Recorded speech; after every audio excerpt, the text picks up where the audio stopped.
Jason.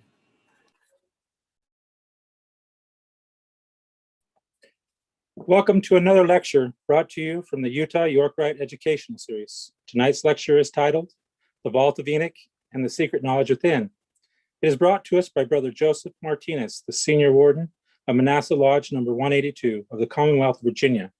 Brother Martinez also holds memberships in the grand jurisdictions of Washington, D.C., Massachusetts, and the United Grand Lodge of England.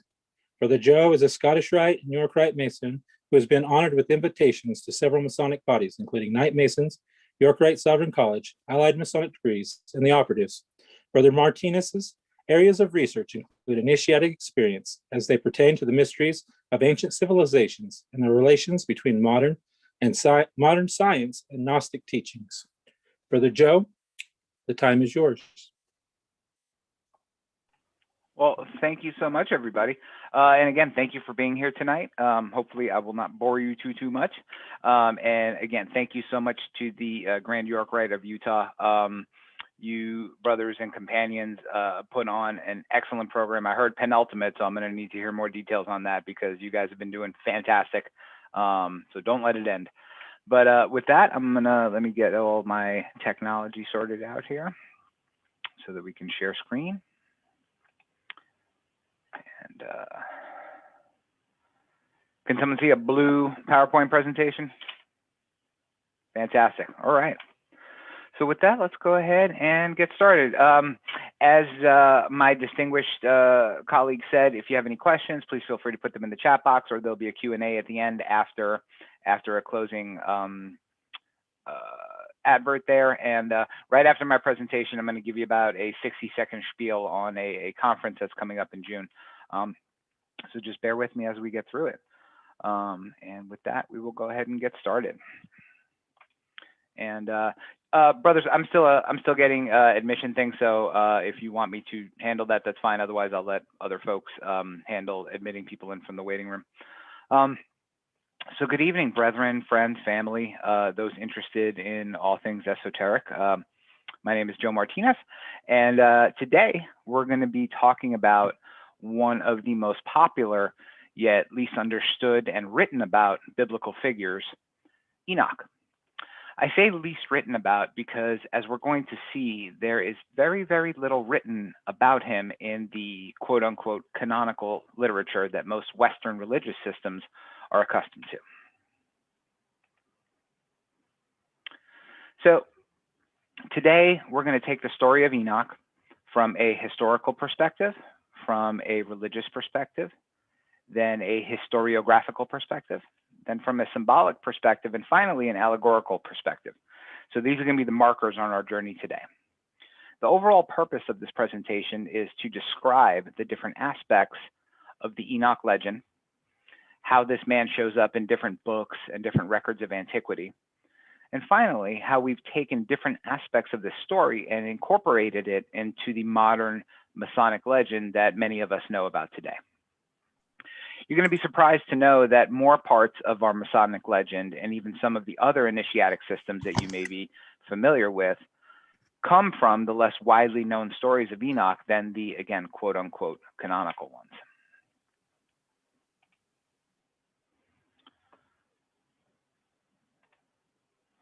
So for our agenda, we're going to talk about biblical Enoch. We're going to talk about apocryphal Enoch. We're going to talk about Enoch in the works of Josephus.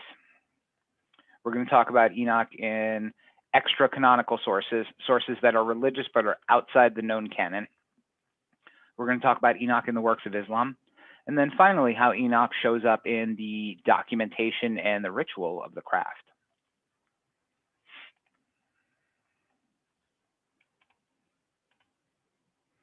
So what is canonical writing? I know I've said that word about 4 times already. So let's start off with what canonical works say. And like I said, I've used this time many times, but let's define it very quickly. So by canonical, I mean books or stories that have been approved as part of official religious canon going as far back as the Council of Nicaea in 325 CE for Christians. And for the Hebrew Bible or Tanakh, which was fixed either between the Hasmonean dynasty around 140 to 110 BCE or not until the 2nd century CE. Scholars are kind of in a state of dissension as to when the Tanakh was finally, quote unquote, fixed or in its final form.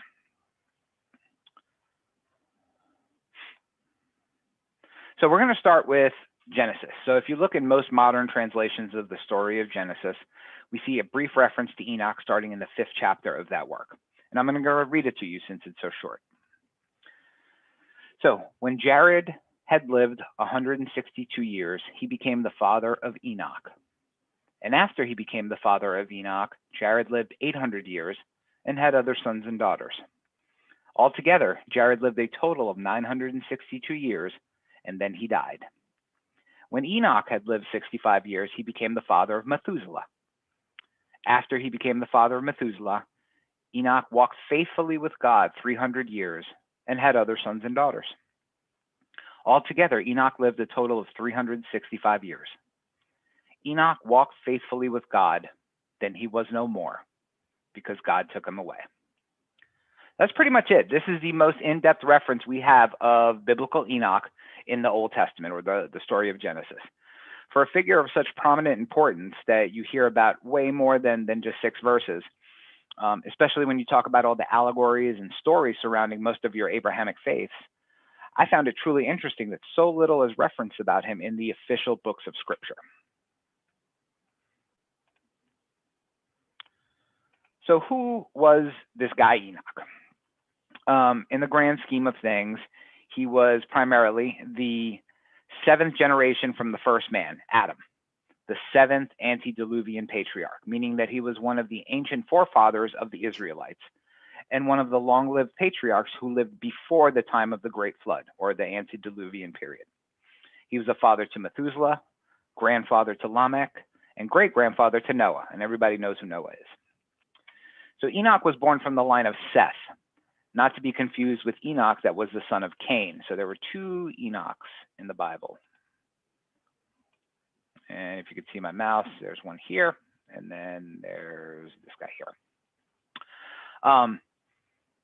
Cain, as we know, was the firstborn of Adam and Eve, who was marked and sentenced to exile for the rest of his life. Seth, however, the thirdborn of Adam and Eve, started a lineage that rivaled that of Cain, and it was a lineage that bore Noah. It continued after the flood and sired the future generations of the world, according to the Tanakh and the Old Testament. So the only thing canonical scripture indicates is that he lived for 365 years, had a son named Methuselah, had some more kids during his life. Then his life on earth ended, much more differently than all of the other antediluvian patriarchs, with the sentence that we hear, by walking faithfully with God, and then God taking him away. It's really one of the biggest cliffhangers in all of modern Western religion. Most religious and historical scholars agree that since Genesis makes no statement of his death, that Enoch was transmuted while living to heaven. And scripture implies that he did not experience traditional mortal death.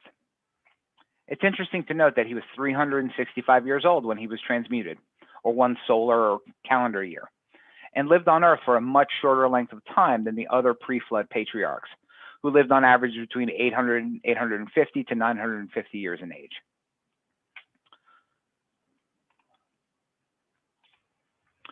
So just a side note, after the flood, the lifespans of both the patriarchs and other biblical figures, as well as prominent figures in other world cultures, became much closer to what we see today in modern human lifespans. This extended aging of the antediluvian patriarchs was not unique to the story of Genesis. Many other ancient cultures, those that recorded king lists instead of family genealogies, also had very long-lived kings who reigned for hundreds, if not thousands of years during the pre-flood times. That includes the Sumerians, the Egyptians, and the Babylonians, just to name a few. So now let's leave the Old Testament period and let's talk about the quote-unquote New Testament, or the Gospel period. So this particular Enoch was referenced 3 times in the New Testament.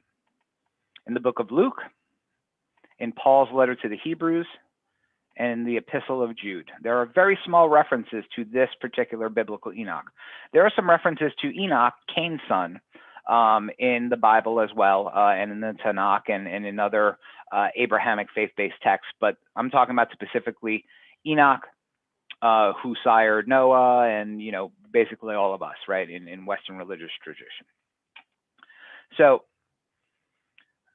there are some interesting references in the Epistle of Jude that is one that should interest us the most, and where we're going to start to expand the story of Enoch. So the Epistle of Jude is the second to last book in the Christian Bible, and was written or committed to writing sometime between 70 and 90 of the first century of the Common Era. It's often attributed to Jude, who is brother to James the Just, which would also technically make him a brother of Jesus Christ. The 14th and 15th verses of this epistle, which is only one chapter long, take a quote almost exactly, but not verbatim, from a non-canonical source. It takes the following dialogue, which I'm going to read for you. Enoch, the seventh from Adam, prophesied about them. See, the Lord is coming with thousands upon thousands of his holy ones, to judge everyone, and to convict all of them of all the ungodly acts they have committed in their ungodliness, and all of the defiant words ungodly sinners have spoken against him. This set of verses from the Epistle of Jude comes from the first book of Enoch. So we have this defined, accepted, and canonical book of Scripture, the Epistle of Jude, that almost all Christian-based Bibles include.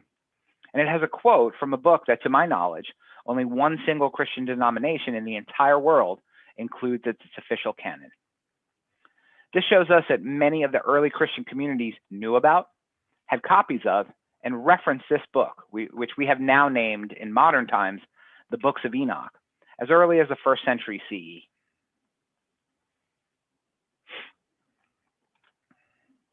So what are the Books of Enoch? So the Books of Enoch are basically an amalgamation of different texts that we now, again, in modern times call the Books of Enoch.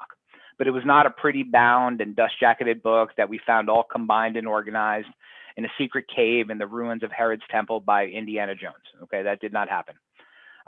It's considered apocryphal. Okay, and some of you that are Western religious students may have heard that term before. The original meaning of the term in Greek, the word is apokryphos, means hidden or secret writing, or writing that is not for the public. That was its original meaning. Later, the term apocryphal became associated with works that were not part of the official church canon or were of questionable or doubtful origin. Okay, but its original meaning meant hidden or secret writing. The text that comprises the Books of Enoch contain over 100 chapters or stories, so it's not a small work of text by any means.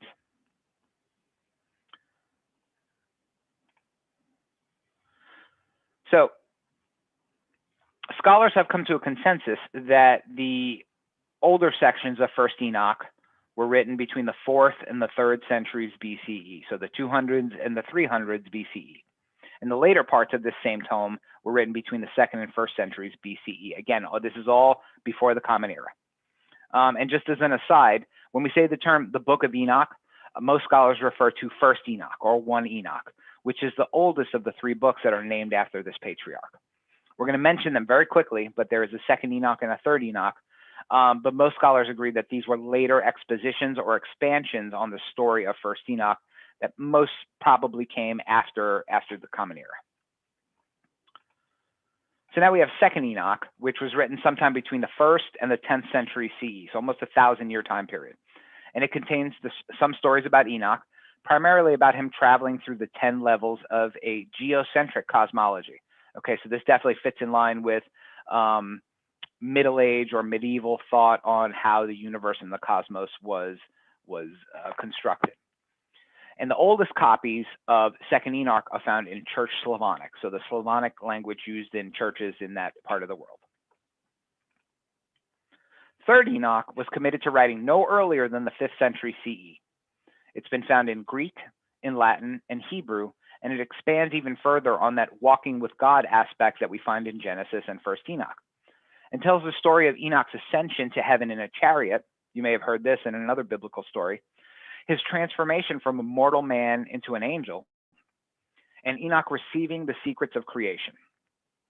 But let's go back to First Enoch, which is the oldest and most relevant set of books for our discussion. Versions of the text contained in First Enoch have been found in Latin, in Koine Greek, which was Hellenic Greek that was used during the time of the first Christian communities, and even in Aramaic. So it's an absolute certainty that post-Second Temple period Jews, okay, so after the Babylonian captivity and when they rebuilt the temple and between there and the birth of the Common Era, and early Christians absolutely had access to this text. And again, we see evidence of that in the letter of the epistle of Paul.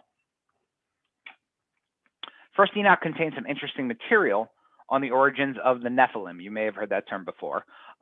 It also contains information on why angels fell from heaven. Why do we have fallen angels?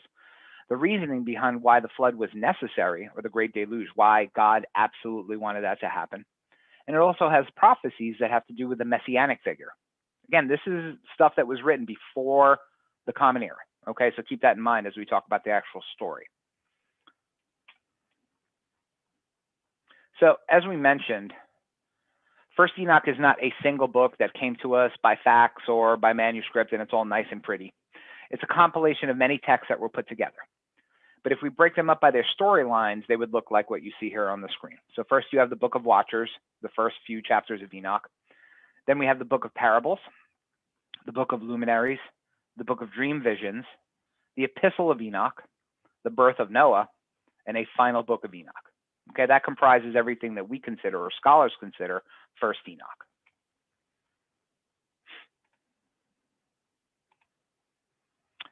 Full manuscripts of First Enoch, all complete and in one place, are written in Ethiopic and are a canonical book of the Ethiopian Church Bibles. Okay, this is the only modern church that considers First Enoch part of their biblical canon.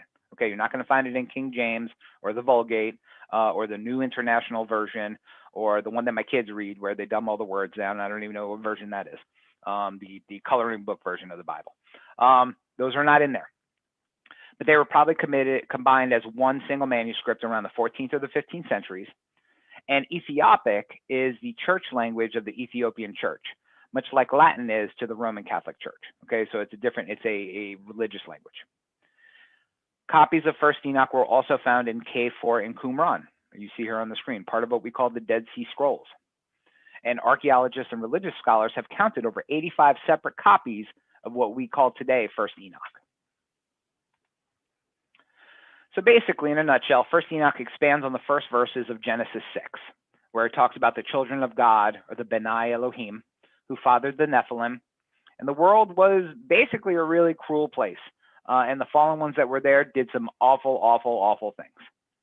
Okay, these texts identify these divine beings as fallen angels, who fathered giants with mortal women, probably not a good thing to do, who again did awful things. And this was one, according to First Enoch, was one of the primary reasons why God got fed up and called forth a flood to destroy the world. Other topics in First Enoch include fleshing out these fallen angels, giving them names and titles and reasons for their fall.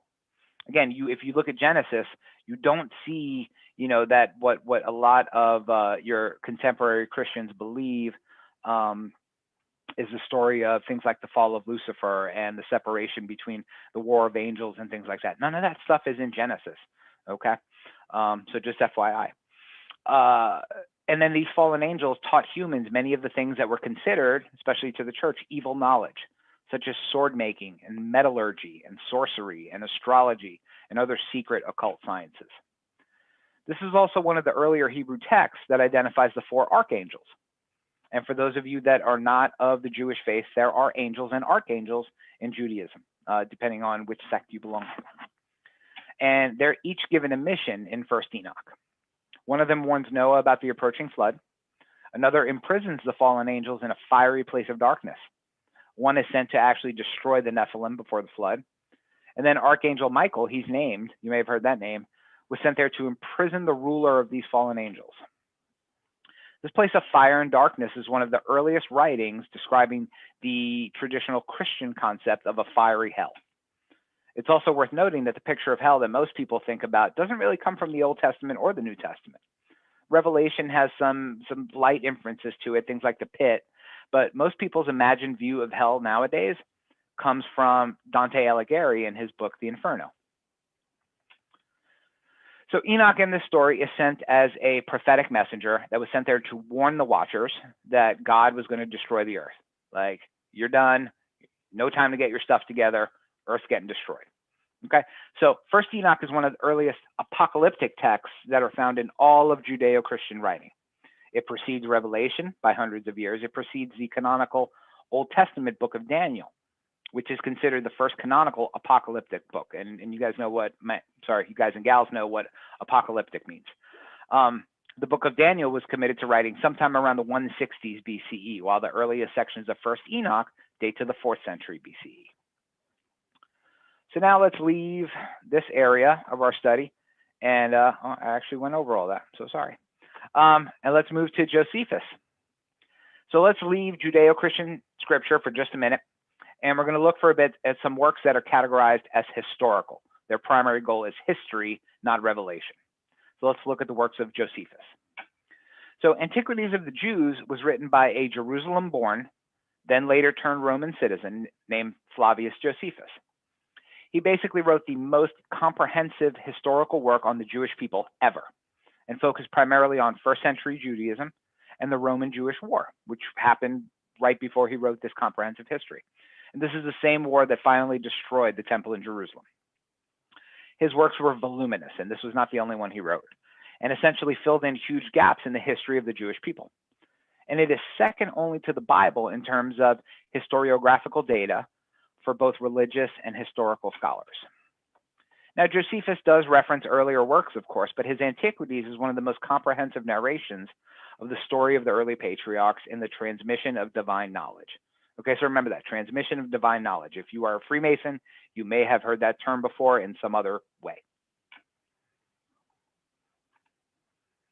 So Antiquities was written about 93 to 94 CE, and Josephus makes numerous references to credit Enoch, or the descendants of Seth, which Enoch would include, as the person or people who made astronomical discoveries, discovered things like the calendar and quantifying time, and also credits him with receiving divine information that was given by fallen angels that were referred in First Enoch. He also acted as a messenger to those who were about to be judged, and we heard that before. In other versions of this legend, that figure is sometimes Noah. But in these works specifically, Enoch was the recipient of many prophetic visions and a message to give about a future upcoming apocalypse. Josephus credits the line of Seth with the creation of 2 pillars based on a prophecy made to Adam that the world would be destroyed by both flood and fire, or inundation and conflagration. One pillar made of brick and the other made of stone. And they were commanded to inscribe all of the discoveries of man on both of these pillars.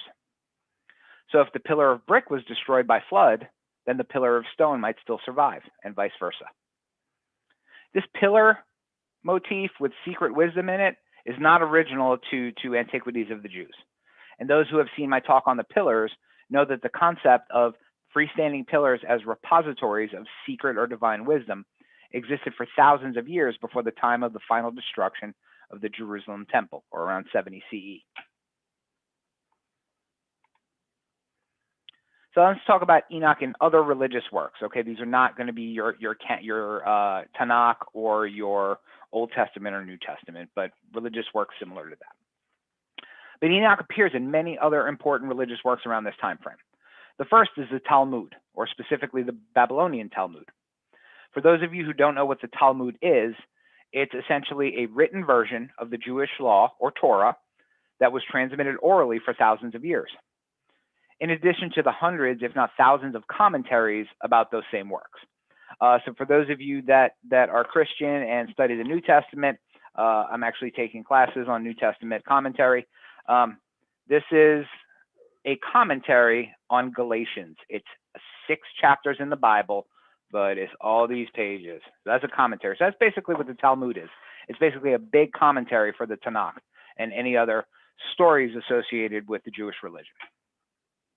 So the Babylonian Talmud specifically is one of the most comprehensive and was written sometime between the 3rd and the 6th century CE.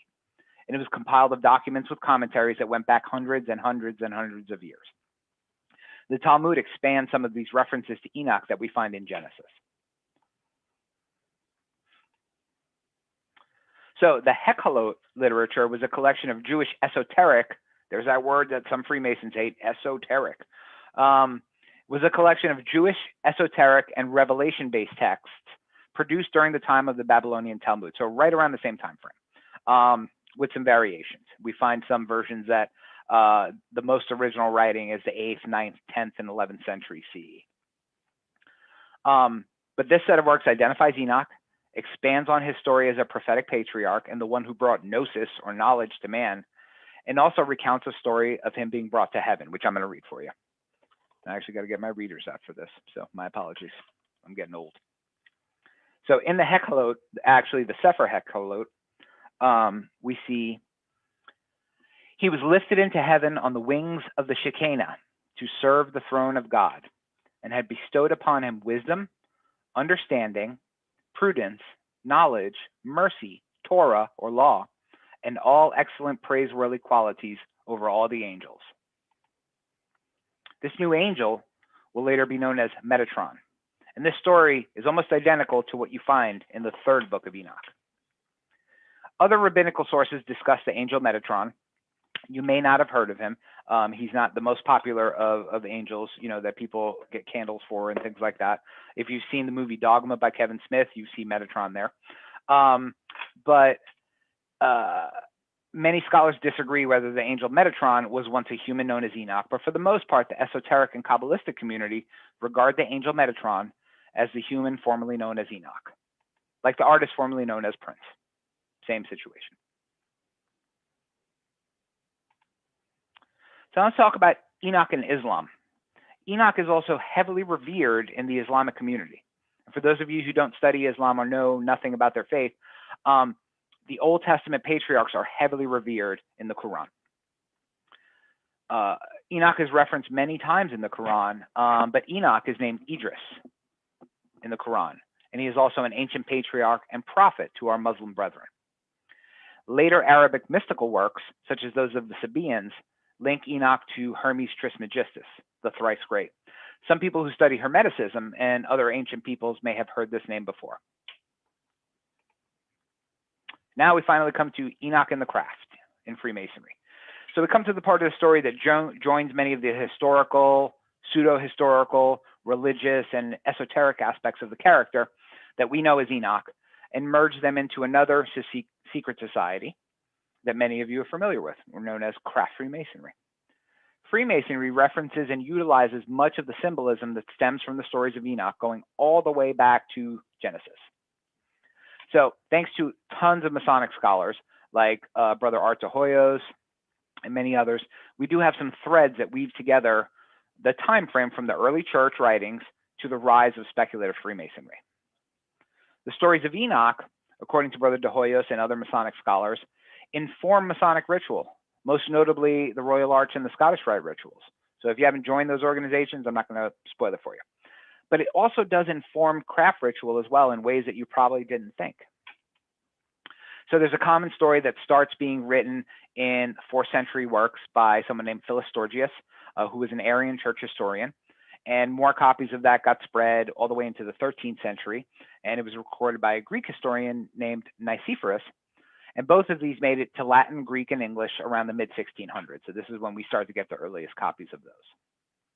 So I'm going to paraphrase the story for you and not bore you with 10 pages of it. But during the time of the laying of the foundation of the temple at Jerusalem, okay, so think about that time frame, some workers found a stone on top of the mount among the others that instead of coming up easily, was actually joined to the foundation of the stone in some way. When they finally moved this stone, they discovered that it was covering a cave which went deep into the mountain. So the overseers of the work, who wanted to know what was going on down at the bottom of this deep cave, fastened a rope to one of the workmen and lowered this poor fella down all the way to the bottom. Once he got to the bottom, he was in water up to his knees, and it was so deep that and barely any light made its way down to the bottom of the cave that he couldn't see anything. So as he was feeling around in the dark, he felt something heavy and covered in linen. He then asked, pulled the rope and asked to be pulled up, and grabbed the linen-bound object and brought it up with him. He was then pulled up by those above with the item in hand, and they were amazed at this large parcel, which was spotless and free from blemish. in the linen that it was. And once they pulled back the linen and opened it up, they were astonished to find the following words in this book. In the beginning was the Word, and the Word was with God, and the Word was God. So for those of you who study the Bible, you know exactly where that's from. So essentially, this pristine book, found when they were first excavating for the Temple of Jerusalem, found in a secret cave at the foundations of where the Temple of Jerusalem would stand in the future, contained the entirety of the Christian gospel. Neat story. So let's fast forward now to the 1700s. So Anderson's constitutions. In the history provided by James Anderson in 1723, the official quote-unquote history of speculative Freemasonry, we see the line of Seth referenced again as the inheritors of science, things like astronomy and geometry and masonry, right? Anderson's constitutions equates all those sciences with the science of masonry.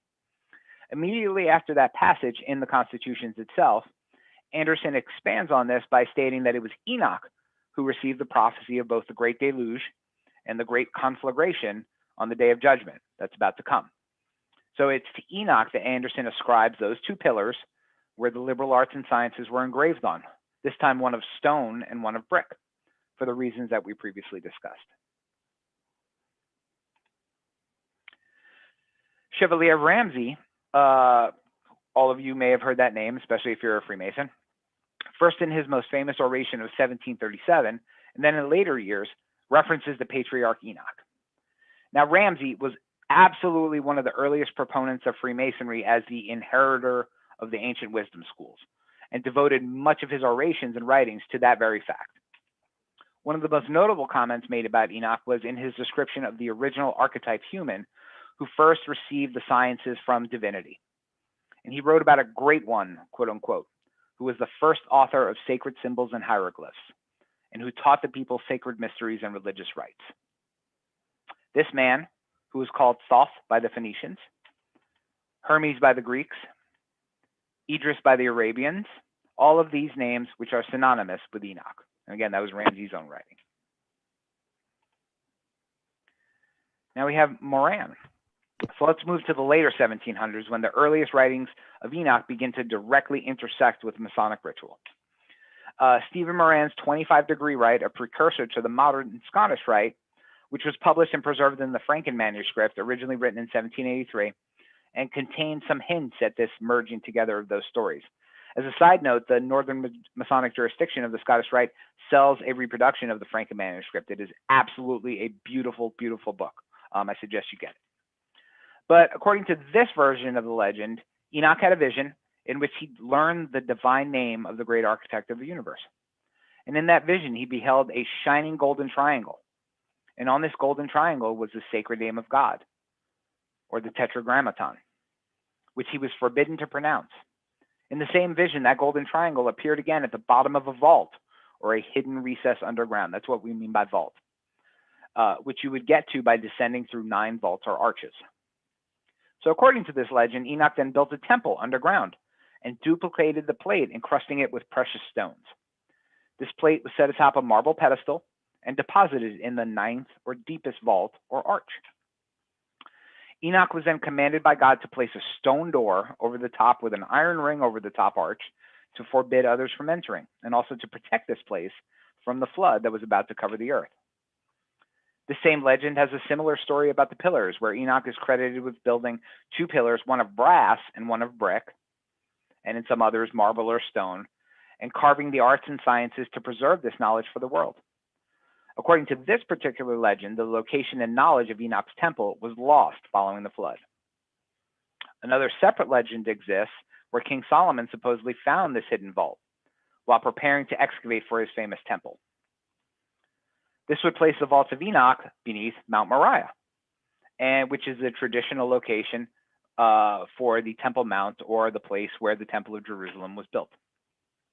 So the rest of this legend talks about a similar structure or motif, or at least a vault underneath a temple be constructed to hide certain secret treasures. Those of you who are familiar with Royal Arch ritual, as well as I believe 1, if not 2 degrees within the Scottish Rite, may have heard bits and pieces of this legend during those conferrals. So now we're going to move to Mackey.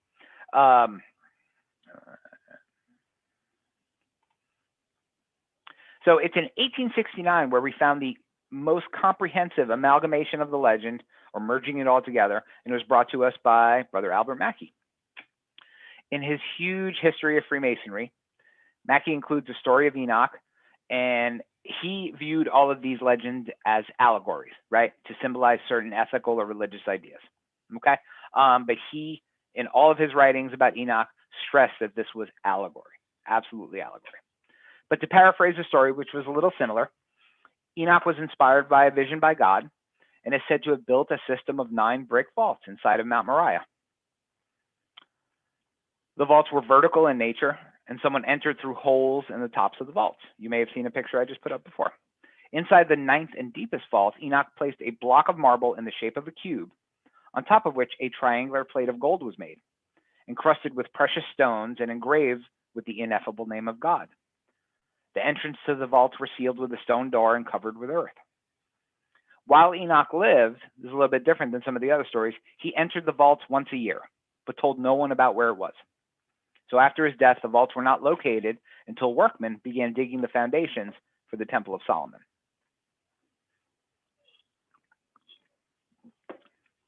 The legend says that after Enoch finished building the vaults, he had another vision of a great flood yet to come.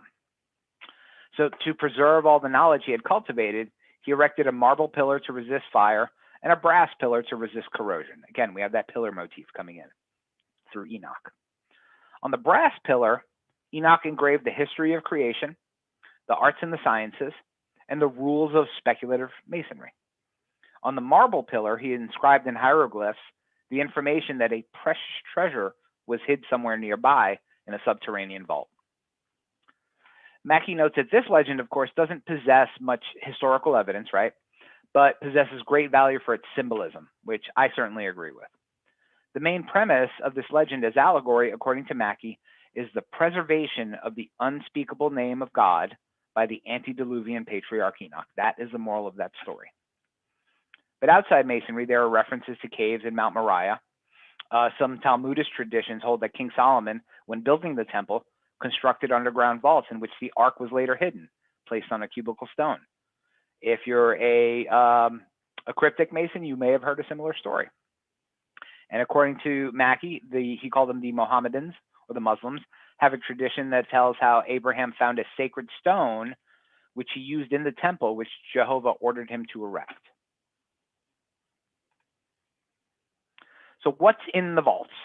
As we travel in this story from the ancient past to the more recent future, we see a trend in these stories hiding some sort of secret knowledge or secret gnosis. A lot of these stories are very descriptive into what that knowledge is, and then talking about the rediscovery of this secret knowledge by select people. The vaults of Enoch, most notably those vertical caves that were dug deep into Mount Moriah, was essentially a system of arches or vaults, and I've shown you the picture numerous times, with that hidden secret deep down in the deepest of the vaults, or the 9th vault. So why are there 9 vaults? There's a lot of symbolism in the number 9, and it's not just found within, Mackey's history of Freemasonry. In ancient Egypt, the number 9 symbolizes the Ennead, which is a group of 9 Egyptian deities who, in some versions of the Osiris myth, judge whether Horus or Set should inherit Egypt after Osiris's murder and death. In Norse mythology, the universe is divided into 9 worlds, which are all connected by the world tree Yggdrasil. In Greek mythology, the 9 muses are Calliope, which is poetry, Clio, which is history, Erato, which is erotic poetry, Euterpe, which is lyric poetry, Melpomene, which is tragedy, Polyhymnia, which is song, Terpsichore, which is dance, Thalia, which is comedy, and Urania, which is astronomy. 9 muses. The number 9 is strongly associated with the Chinese dragon, which is a symbol of magic and power. There are 9 different forms of the dragon, and it describes in terms of 9 attributes, and this dragon also has 9 children. So let's go back to the Judeo-Christian worldview for a minute.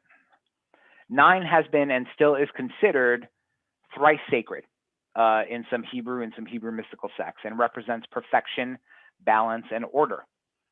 Thus, some Hebrews refer to the number 9 as a symbol of immutable truth. Referenced many, many times in Scripture, the number 9 symbolizes divine completeness or conveys the meaning of finality. Jesus died in the 9th hour, and 9 represents the fruits of God's Holy Spirit, which are faithfulness, gentleness, goodness, joy, kindness, long-suffering, love, peace, and self-control. In Kabbalah, 9 is the number of the Sephiroth known as Yesod, or foundation. It is considered to be the reflection of everything, especially Tifereth, the sun. 9 represents continuity, and in Kabbalah, the feminine principle of creation. So again, what is the secret buried in these vaults? So if we take the more recent legends surrounding the vaults, we can conclude that the secret contained within is the secret and sacred ineffable name of God. According to these legends, it was given to the ears of only one single person, and that was Enoch. If we look at other parts of the legend, the secrets within the vaults are the divine knowledge that was passed down from divinity to humanity, the arts, the sciences, and the ways to learn about creation itself. So to people nowadays, concepts like music and geometry and astronomy may seem very mundane and not very relevant for day-to-day living. To the ancients, however, these were, in fact, the earthly ways that we, as mortal beings, could attempt to understand or comprehend the language of creation. So no matter what faith you believe in, no matter what God you pray to at night, every single person, alrighty. So, what we got there?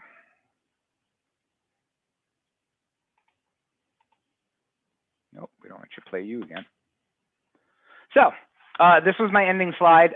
Before we do that, I want to take a good 60 seconds. Some of the brothers, before everybody popped on, let me stop sharing my screen for 1 second and bring up another slideshow. Wanted me to mention Esotericon, which is a primarily Masonic esoteric conference, which is held virtually. Used to be held in the Washington, D.C. area, but now it's held virtually. And let me bring up the slides.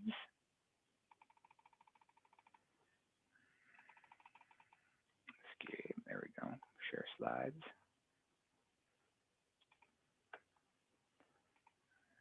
Screen. There we go. And let's all see my screen there. Let's make that bigger. Can y'all see the Esotericon slides? Thumbs up. Green slides? No? Nope. What about now? Joe, I got him. Yeah, I can see them. You just Okay, need great. to, yeah. Okay. Yep. So, Esotericon this year will be held June 12, 2021. Our speakers are Jamie Paul Lamb, Ben Williams, Chuck Dunning, Ryan Flynn, Ben Wallace, Brother Adam Goldman, Dr. Justin Sludge, not a Mason, and another non-Mason, Mitch Horowitz. That's our website. I'll put all this in the chat and we can discuss it later. So our swag bag tickets are already sold out.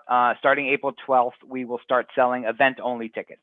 And again, I'll put all these links. I know it was quick. I made this commercial with a really bad video editing app.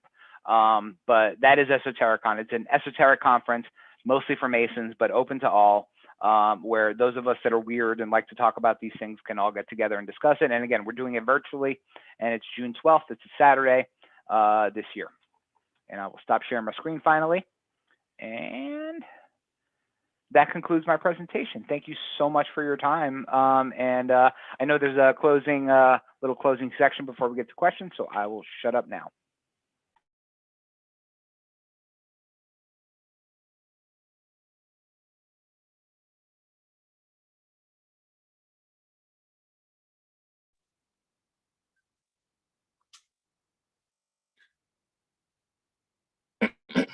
Well, thank you, Brother Joe, for the great educational. I learned a lot about it. I've read a bit of it, but I've never really gotten into it that deep, and I appreciate your time and preparing that for us. At this time, we're going to go into the question and answer session. Please remember, this is being streamed and recorded, so Please be respectful, use your best etiquette. If you'd like to be recognized, if you could use the raise the hand feature or just put your question in the chat and we'll get it out to Brother Joe to answer your questions.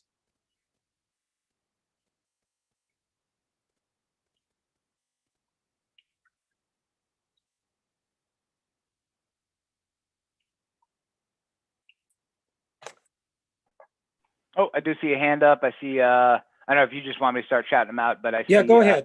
Yep, I see Brother Chris Douglas smoking a cigar there, about to ask me a question. Hey, Brother Martinez, good to see you. Good to see you as well. And thank you for the opportunity to join you all, my brothers in Utah. This is my first visit with y'all. You mentioned that the ninth vault of Enoch, the workmen, when they were building Solomon's temple, uncovered the ninth vault. And they went down and brought up that linen document.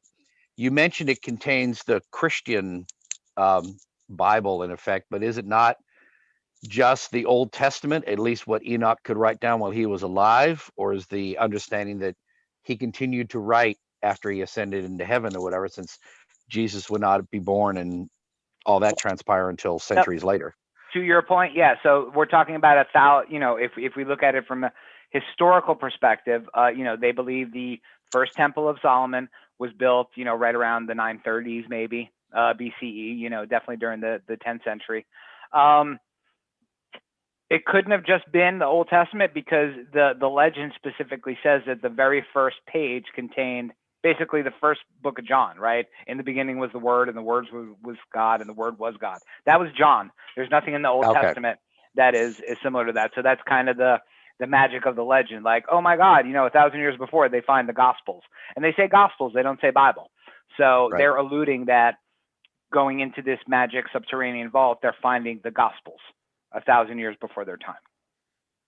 Okay.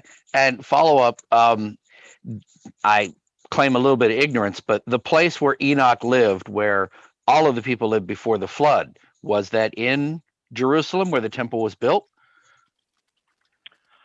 Well, I mean, it depends. It's funny you asked that question, because I literally just got done with a college class on Genesis. So the pre-flood patriarchs all lived around the land of Canaan, right? They moved a lot, right? So a patriarch would do something stupid, he'd get in trouble, the whole family would have to move somewhere else, and then they'd move back and things like that. So they lived around that area. But if you go back all the way back to Abraham, they started to populate, basically around Ur, right? That's where the Bible says that Abraham is from, right? Ur, which is basically Babylon, right? So that entire area gets promised to him at some point to include, what would then become Israel. So I would say they were more nomadic than they lived somewhere. But again, looking at it from an allegory, I think a lot of the Masonic scholars tried to tie Enoch directly to David and Solomon, using that as the vehicle for it, if you ask me. Okay. Well, I mean, just take it literally, and I realize it's an allegory. Enoch knew enough. Not only did he have wisdom from the future, but he knew to build his 9 vaults in exactly the place where centuries later Solomon would decide to build his temple. Or maybe Solomon knew to build it there, right over the spot where, while they're building it, they'll uncover his vaults. Most serendipitous, yes. Yes. But then again, God created the universe. He can do whatever the heck he wants. So certainly it's possible. Indeed, indeed. Well, thank you for the question, brother.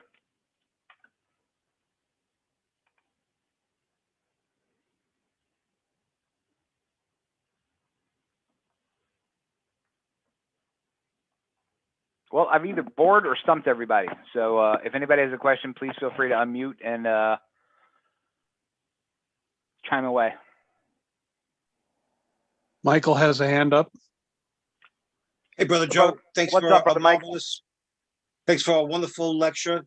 I was wondering your thoughts on the connection between Hermes Trismegistus and Enoch. In 30 Enoch, it tells the story where he literally transforms into Metatron, which is considered the lesser Yahweh.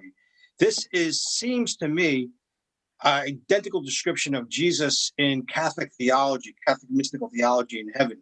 And I was wondering what your thoughts on is that the slight difference between the Judeo-Christian myth of the first man versus the Egyptian is that in Egypt, the first man is divine, where Hermes Trismegistus becomes one of the only individuals that becomes, that's allowed to be exist among the gods. So I'm wondering what your thoughts are if this is kind of a secret inference telling the potential human development of us becoming God as well, and all moving progressively to the Godhead.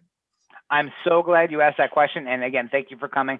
So glad I actually left this out of the Enoch presentation, because if I left it in, it would have been another 20 minutes longer, and some of the guys on here would have gotten mad at me. So, but you reference a really specific comment about the lesser Yahweh. Okay, so you're talking about, I wouldn't term it as Judeo-Christian. That's more Judaic mysticism, right? The concept of the lesser Yahweh.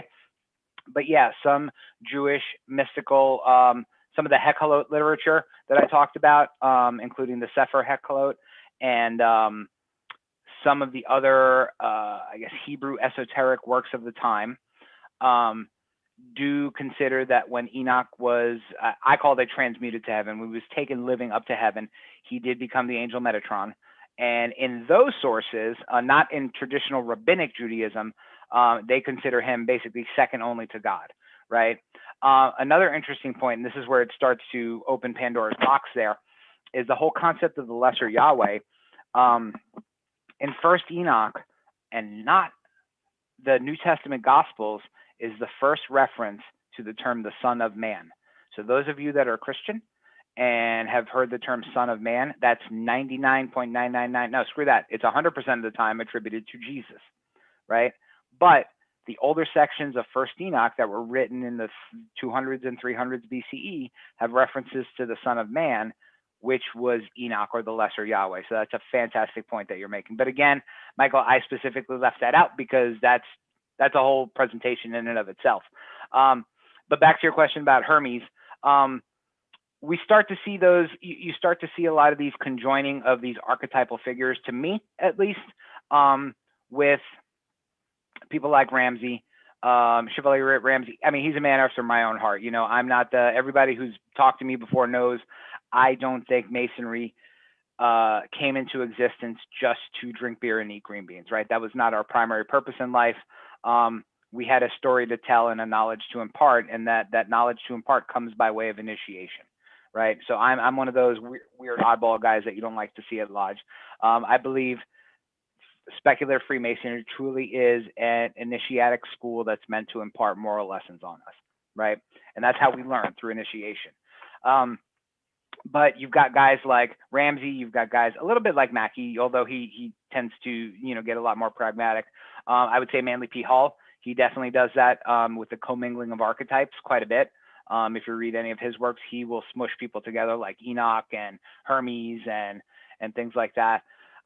So that's what I think. I think it's an amalgamation with a story to tell. Thank you, sir. And I was getting private messages here. I said extra points to whoever knew where that video was from. Yes, it's from the movie Noah with Russell Crowe when he's talking about creation. Yes, 2 points to you. So. Okay, I got a question. Yes, sir. When you first started showing the lineage of Noah, 2 Noahs, both of them had the same descendants. So I was trying to figure out how that happened. Because you said one came from Adam, another one came from Cain, and then you were showing the lineages going down the line. Both of them, Methuselah, all that was in both yeah. lineages. I'll bring the slides back up. Some of the children, so Cain was Adam's firstborn son, right? And then Cain killed Abel because he was having a bad day that day. So then Adam and Eve had a third son named Seth. So the lines that continued, in the Old Testament tradition are the line of Cain and the line of Seth, right? So the line of Cain traditionally were the people that always did the bad things in the Bible, right? They built the Tower of Babel, and they were not nice, and they did mean things. And I'm talking as I bring back my presentation slides up just to clarify what you're talking about. And then, as opposed to that, the line of Seth was the line of the holy ones, the ones that were going to get the promise from God. So here it is. Let me bring it back up for you.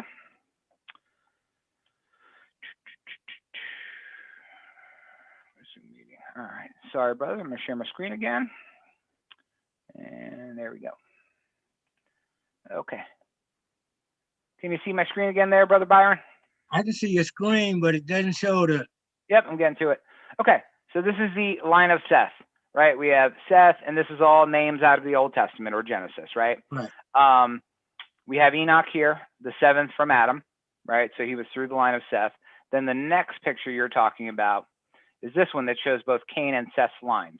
Right. Right. So you have Cain had a son named Enoch. Okay. And it is not the same as the biblical Enoch. That was the seventh from the line of Seth. This is a totally different person.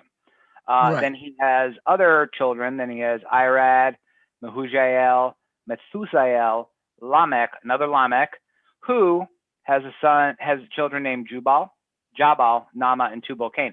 Now, Anderson's Constitutions talks about those specific people as the ones who created the science of metalworking and brassworking and stonework and things like that, right? So those menial scientific arts, of those labor arts, were all from the children of Lamech from the line of Cain. They're the one that built cities, and the ones that built that city and that building so high that they wanted to talk to God, and God wasn't having that, so he threw down fire and brimstone and blew up cities like Sodom and Gomorrah, and then confused people's language so they couldn't talk and never build something like that again. But specifically, the Enoch we're talking about is a descendant of Seth. Again, in the Old Testament, these are the ones who are going to get the covenant with God, the Abrahamic covenant. Yeah, but where does Lamech come in? Because he's on both lists. That's what I was looking at. They're two different people. They're two different. Okay. Yep, and these genealogies are both in Genesis.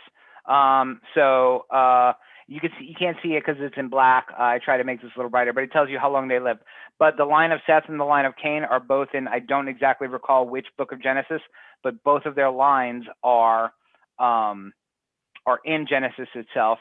Depending on who you talk to, I'm going to stop sharing the screen. Depending on who you talk to, whether you talk to a historical scholar or a religious scholar, like for example, when I took my Old Testament class, they would tell you that these are the literal names of people. But if you take it from a historical perspective, things like king lists or genealogies had names that were placeholders that were probably placeholders for important people. So you could have duplications in name. But to answer your question, they're not identical. The Lamech, who was a child of the line of Cain, is not the same person as the one who was born from the line of Seth. Okay, now that makes sense. Thank you.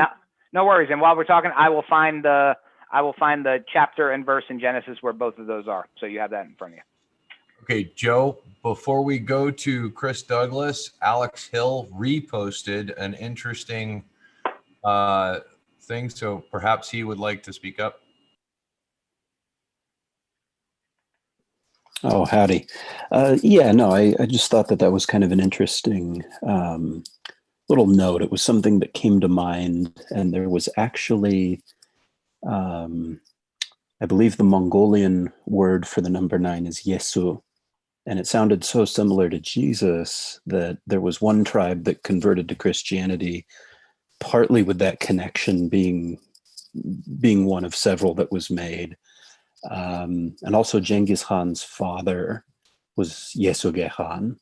So we had the number 9. I really don't know many details about it, but it was apparently a sacred number in their culture, and they lived a completely different life than any of the other peoples that we've discussed so far this evening. So I thought that was especially striking. Absolutely. That's an absolutely great comment. I do recall seeing some things about the Mongols and sacred things to them, such as the number 9. I think the numbers 3 and 9 were both sacred to the Mongols, and 3 and 9 being 3 times 3, obviously. I believe Mircea Eliade, who, if you don't know that person, no longer alive, but they wrote some of the most amazing books on initiation. In fact, I'll throw one on the screen once I get up. But I believe Eliade wrote things about, he wrote about specifically the history of initiation, right, all the way back to the earliest peoples, and uses some people, and I mentioned this in another talk I've done, mentioned some people that have been far removed from the world.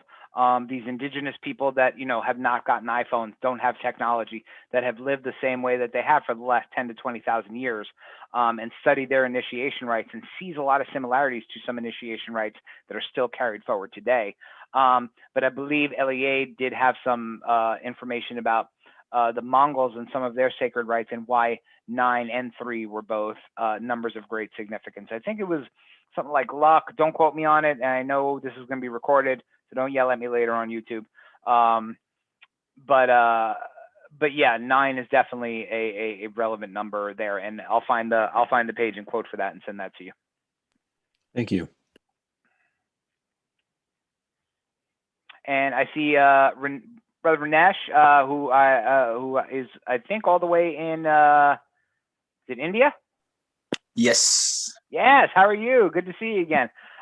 He says in his in the chat box, 3 is sacred in Hinduism too, and has mentioned it in various books older than the Old Testament, with many versions. 9 too gets 7 points. Absolutely. Yeah. I since I focused on Enoch in this presentation, I stayed away from some Eastern traditions, if you haven't noticed. But in terms of symbology and things like that, you're absolutely dead on, Brother Ranesh. Thank you. And who was next? I was not paying attention. Chris Douglas. Brother Chris. Hey, Joe, could you bring back up that last slide you just had? Because there was something about the names that I noticed as well. Okie dokie. And I'll preface by saying I appreciate your saying those were different people, but if you could just bring up the slide, I noticed something right off the bat. All right, let me. Sorry, I got multiple screens on this machine, and it doesn't like me. Let's go back to Zoom. Share screen. Share screen. Share screen. Nope. You're not seeing that screen, guys. Sorry. Let's work. All righty. And you're talking about this one or the next one, the one that showed both Adam and both Seth and Cain. Okay, this is what I noticed right off the bat, and I don't know, maybe you only had so many names to go with back then, but Cain had a son, Enoch, and of course we've covered Enoch, who came later after Jared. Yep. Irad is very similar to Jared. Methuselah, very similar to Methuselah, and of course both of them had a son named Lamech. I just have to wonder, is that a coincidence, or we just only have a certain number of names available back at that time? So you made me get up, and everybody saw that I'm in shorts now, so thanks for that. So I am whipping Anytime. out anybody who wants a serious study of the Old Testament or the Hebrew Bible. They're not transposed. I'm going to take off the slide sharing real quick. If any of you have heard of Robert Alter, he has made some of the most amazing translations of the Hebrew Bible. This is his first 5 books of Moses, or the Pentateuch. The commentaries in these will, oh, shut up, Alexa. Alexa's making me buy another copy. Robert Alter has some of the most comprehensive, easy to read, and absolutely amazingly detailed commentaries on the first 5 books of the Bible. Again, there could be duplication because these people are archetypal and not historical, if that makes sense. I'm not giving you my opinion one way or the other, because I don't want people yelling at me, but that is a consensus among different religious scholars, right? So, you know, especially when you take the names and what they mean in Hebrew, and I haven't started learning Hebrew yet, So, but yeah, the genealogies are duplicative by name, but again, they may be placeholders for the different generations removed from these people. I don't know if that answered your question or not. By placeholders, you mean for a specific person or for several generations of people? For a family, I would say. Okay. You know, because you know the Lamech that was of the line of Cain. Again, going back to Anderson's constitutions, we have their names, right? It was Jubal, Jabal, Nama, and Tubal-Cain, right? So we know those names from Masonic history, right? What they did for quote unquote society, you know, in terms of the arts and sciences that they discovered. But again, what did they use that for, and you know what ultimately happened to them? So.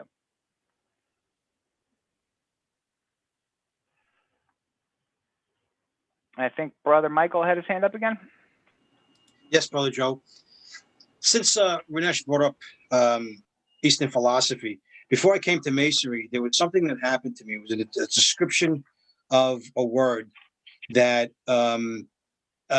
triggered me. And then when I went through the 3 degrees, I didn't think I was going to find deep, esoteric, or enlightened stuff. And then when I went to the Royal Arch and the Scottish Rite, the 14th degree in particular, my head almost popped off my shoulders. And what it had reference to is that there was 2 Eastern gurus that I studied at writings. The more famous one was Ramana Maharishi. And if you look on Wikipedia, it actually says this. It's so unbelievable, where the ultimate secrets of life is hidden in plain sight. He says the truest utterance in the cosmos was the response God gave Moses when he asked him, "What is your name?" And which again is the Tetragrammaton, right? So this is not the proper pronunciation, but the most popular interpretation in English writing is "I am. I am that I am. Tell them I am has sent me to you." And so there's many references that he's telling Moses to tell the people that God is named I am. I exist, beginning, the source of existence. And later on, it starts to evolve to the point where no one is pure enough to say God's name, and then it should be punishable by death. I don't know if you know, there's a little known theory that Jesus's actual final reason why he was condemned to death was because he actually revealed the pronunciation of Tetragrammaton in the temple. If you look at all the translations in English, when they say to him, "Tell us plainly, are you the Messiah?" his response is, "It is you that say I am." And every copy, every interpretation has I am, all capital letters. Now, as we know, you were only allowed to speak Hebrew in the temple. So he was actually speaking Hebrew. So the word I am, he was revealing the Tetragrammaton. So I just wanted to know if you had any response to that. No, that's an awesome tale. I'm actually going to look into that more. I do not. Sorry. But was it, where did he go? Was it Brother Byron? There he is. Yep. So Cain's genealogy is in Genesis 4:16. And I'll actually go through it for you just to give you the names there. So that's all right. I got lots of Bible. You said 4:16? Genesis 4:16 it starts. Okay. And then to answer, to put a cherry on top of Brother Chris's question, in that same section, we start with that Lamech, who had sons and daughters that we hear in Masonic history, bore Jabal. He was the first of tent dwellers with livestock, and his brother's name was Jubal, and he was the first of all to play on the lyre and pipe, so music. And as for Zillah, another wife, she bore Tubal-Cain, who forged every tool of copper and iron. And the sister of Tubal-Cain was Nama, who did weave work. So again, we see that in Anderson's constitutions in the history of Masonry. And then the line of Seth, while people are talking, I will find that as well. Oh, it's in chapter 5, verse 1. So all you got to do is flip the page. Yeah, I wrote that down. Joe, in studies, I have a lot of different Bibles, and going through them, they don't all read the same. They seem to have, different words changed here and there, which actually changes the meaning of the verses depending on which version of the Bible I'm reading. And the Torah goes way off. So this is gonna step out tiny bit outside the presentation, but not, and I'm gonna be as politically correct as I can. But I've been, for some of you may know, I'm an idiot, and at 43 I went back to college. So I'm actually studying biblical exposition or scholarship, and so the first class or two they make you take is biblical Greek, right? Never in a million years did I think I would be taking biblical Greek or having to learn how to read biblical Greek, right? It does not help me for my job. I'm a CIO at a company, but it was just something that piqued my curiosity. And with all the research I do, I was like, oh, what the hell, I'll give it a go. But you start to learn, Byron, through the more something is translated, the more it loses its original meaning. There's no way around that, right? And it's not just, I'm not just talking about the Bible, I'm talking about any other works of ancient history. The more they get translated away from their original language, the less meaning that they have from their original intent. And you can't get around that, right? Because, you know, you tend to think that the people who are doing this are using every word exactly as it was, things like that. I mean, look at the Old Testament. I mean, when you left Hebrew and Aramaic, there's a lot of stuff in Greek that doesn't exist in Hebrew. Things like time frames and tenses and verbs that don't exist. So they had to kind of make some liberties when they went from, you know, biblical Hebrew to Koine Greek. And we kind of pay for that in what we read. And then you go all the way to the present time where, you know, you got King James and he's like, well, screw this, I want it in English because my people don't read Latin. So give it to me in English. So that further propagates that, you know, the more you get away from the original, you know, the less intact it is to its meaning. Oh, good. Because most of my books are prior to being written in the 18th and 1700s. I seem to like them and understand them better than the later ones. There you go. So, Joe, if you don't mind, I'd like to interject.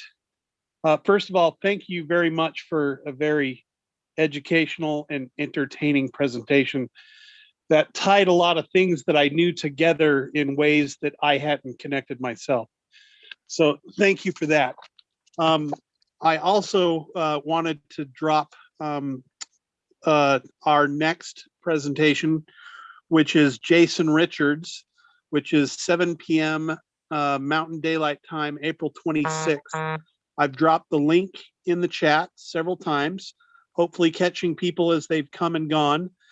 And Jason Richards will be presenting on the Diluvian origins, the influence of the Noahide flood myth, and the Masonic third degree. That as well will be open to all, as all of our presentations are. And Joe, thanks again for knocking it out of the park. I appreciate it. It's been great having you. I'm not trying to cut you off answering questions. I just wanted to make sure that I got that in case people started dropping off. And before you do continue with more questions, if I'd like to see if Jeff Hamilton, our Utah's most illustrious, most excellent Grand High Priest, would have any remarks. I didn't want to forget him. Thanks, Reed. Yeah, I just want to thank Brother Martinez for an exceptional presentation. Your passion definitely shows through, and it created a very enjoyable evening for me and everyone on the Zoom tonight. And it's definitely created a number of rabbit holes for me to go down. So I will be busy most of the summer, I can tell, doing some additional research. But again, I just want to thank you for coming on, and I'd like to thank Reed and everybody else that helped put this on tonight. It was very well done, and I enjoyed it very much. Thank you. Thank you, kind words. I love coming on here. Like I said, ever since COVID started, I think Reed and I met because of refracted light, right, Brother Reed? That is correct. Right, and so for those who don't know, Refracted Light is a Facebook group that I think has about 4,400 members now. We started it 2 weeks before the lockdown. So we kind of, read the tea leaves there.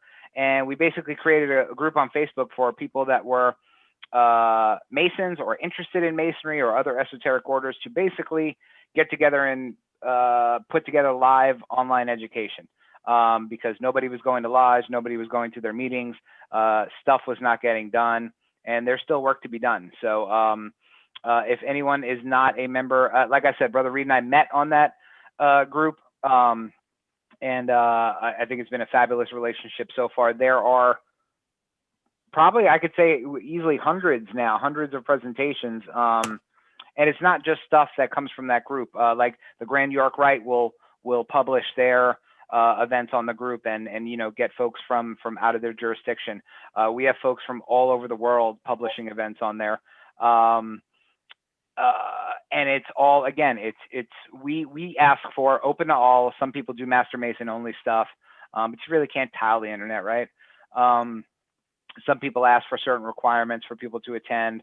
We prefer things that are open to all. And it can be, we're not wedded to one type of program. It could be historical, it could be ritualistic, it could be esoteric, it could be spiritual, it could be contemplative. So if you're ever bored or you're not doing something and you need a program, go check it out. You'll find speakers there. You'll find all the presentations that Refract the Light hosts. We try to actually keep on that site and also on YouTube. So if you ever need a program for your lodge and you don't have a speaker, go to the YouTube page, go to the Facebook page, find something, and that's 45 minutes that will be time well spent.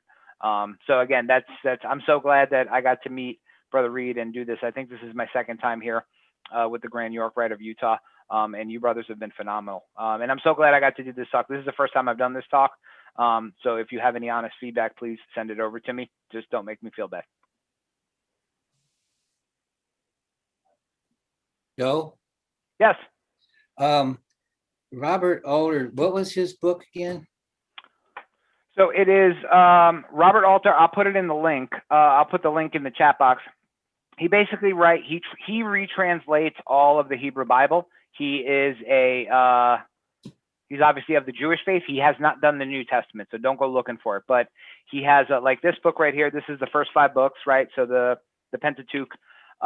He has done the rest of the Hebrew Bible. This is by far my favorite. And you know what? I'm going to put the Amazon link right in the chat there. It is a phenomenal book. It's my favorite version of the first 5 books of the Bible, and the commentaries. It's a really big book. Even though the first 5 books of the Bible are not that long, because of his commentaries. His commentaries are so.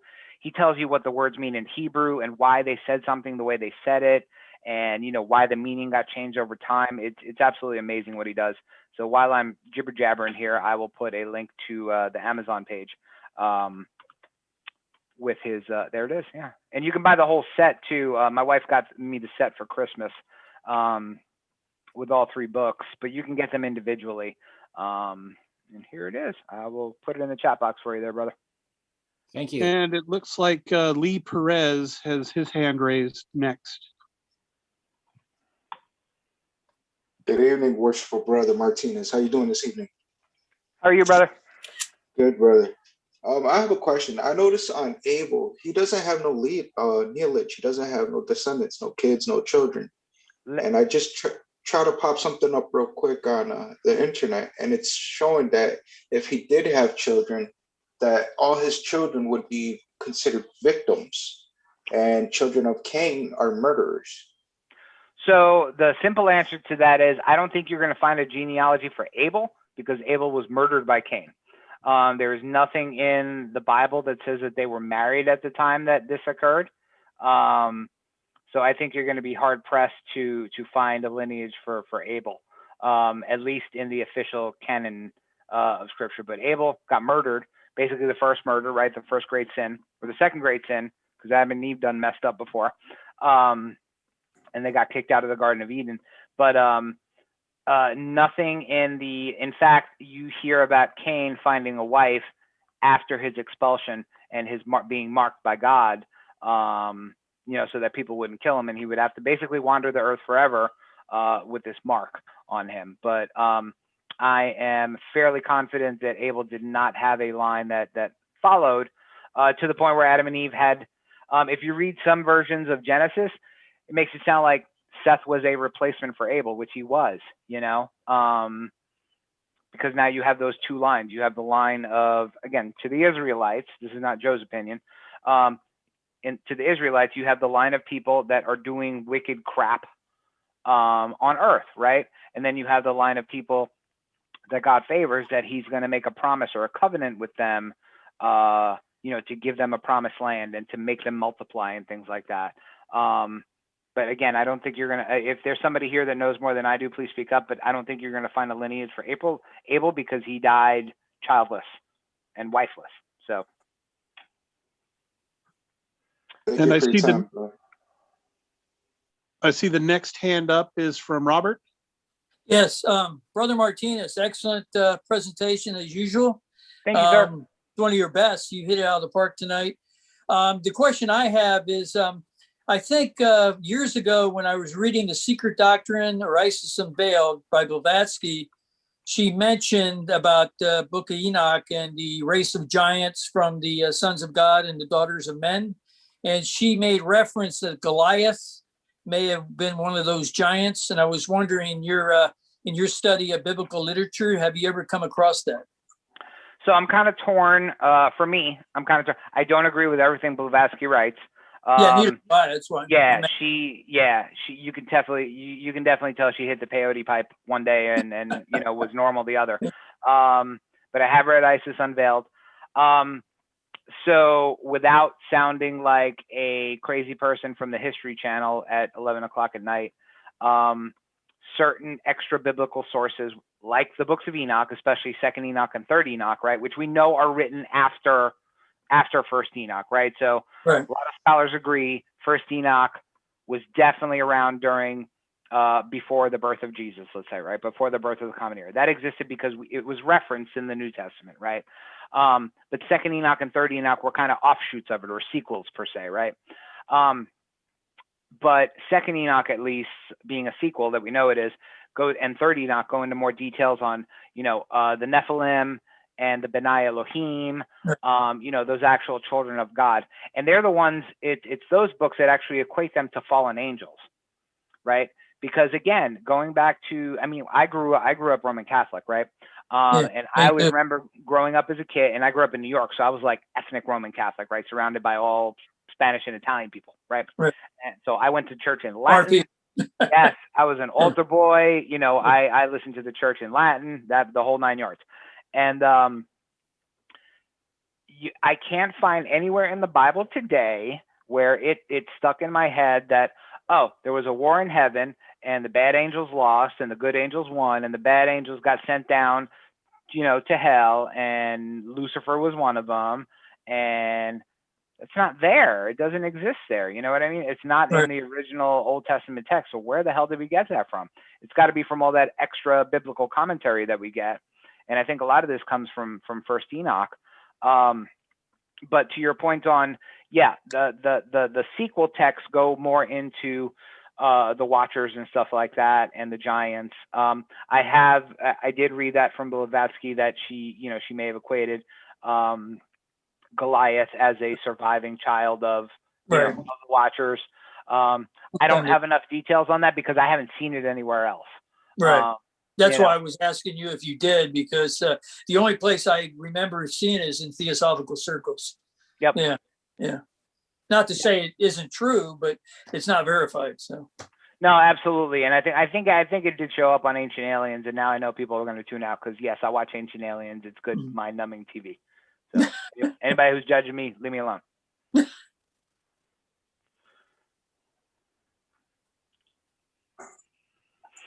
And Brother Danny actually had an interesting comment. Mormons believe that Cain still walks the earth today. Can you shed some light on that? I did not know that. Yeah. They believe that he's been cursed to walk until the war of heaven. So, yeah, he's cursed forever till the end of the world, essentially. So he's here till that point. And that was the whole purpose of it being marked, so that people would know who he was, that he was basically a scumbag. But That they were not allowed to kill him, right? That they weren't allowed to kill him, and that we would know who he was, and that he has to walk on this earth till that point. Yep. And the LDS Church, Mormons, believe that he's still here on this planet. Yep. Awesome. Thank you. Just like the TV show Lucifer. Yeah, sure. Oh, I got to watch that now. That's a fun show. Cool. Chris Douglas has his hand up. Yeah, if I could ask Danny, any evidence? I mean, other than saying Cain walks the earth, has there been any time where anyone has presented evidence or whatever that yes, Cain is still around and this is what the mark looks like? I don't want to get into Mormon discussions on that. Well, you opened the door, counselor. I just want to say that the LDS Church believes that there is discussion and belief in the church that they've seen him, and yes, there is belief in that. Yes, so yes, there is belief in the LDS Church that members of the church have seen him or met him walking in this earth. So yes, yes. Interesting. I have not heard that. So I'm definitely gonna poke my toe in, maybe hit the dark web up and go find some Mormon stuff. Yeah. Danny, could that be symbolic? No, it's literal. It's literal. Okay. It's not symbolic. It's symbolic. Quite literal. I would understand. Nope, not symbolic. Quite literal. Oh, okay.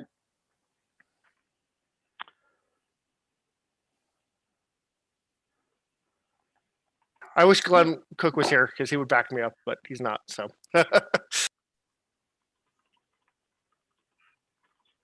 we got to ask Glenn next time we see him. Brother Ranesh has his hand up, I see.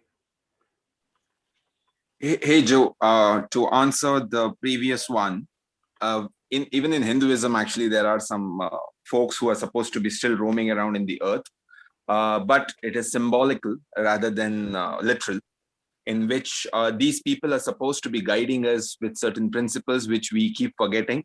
So they come in some shape or form, or rather they are actually always around, but they try to share those views, share those values once upon a time or something like that. So there have been folks, there is somebody who is very similar to what the brother mentioned. There is a person named as Ashwatthama who apparently has a mark on his head, and he has been roaming from ages to ensure that basically I think he was also cursed. So there is some similarity. I would like to obviously read more about the similarity between what the story of Cain is said by the Mormons and what is said by us. So hopefully before the next meeting, I should be having some answers so that I can share it with you. Well, that's an interesting point, and I was going to ask Brother Danny, does the Book of Mormon go into more detail on Cain, or does Cain's fate basically is it what we see in Genesis? No, there's other scriptures with the LDS Church besides the Book of Mormon that talk about this. So. Oh, okay. Yeah. Like, yeah, there's like Pro Great Prize, Doctrine and Covenants, and other things that talk about that. So, yeah. Awesome.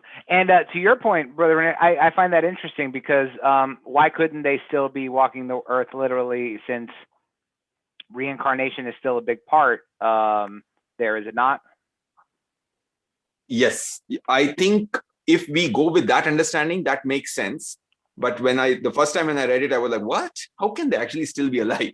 So that was the idea which I had. Then I thought maybe it is more symbolic to explain us that these people are still there. That means their ideas, their virtues, their ideals, which they were following, are still alive in one way or the other. And I think your answer makes sense, because reincarnation means you're remembering the past and actually ensure that you do not mess it up again this time or something like that. Like the way the Tibetans follow the Dalai Lama concept, right? Like it goes from one person to the other. There isn't any change. That person still remains the same. It is just a different body. Gotcha. Sure. Interesting. I don't know anything about that, but it would make sense. Any other questions as we're going down awesome rabbit holes tonight? And you guys are 2 hours earlier than I am, so. And I have full day. It's 8 o'clock in the morning. Oh yeah, you've already had your coffee, so I don't even want to hear it from you. Yeah. Well, there being no further questions, we will call this lecture closed. Again, thank you for coming. all of you. We're going to have the end credits and stuff, and then we'll go from there.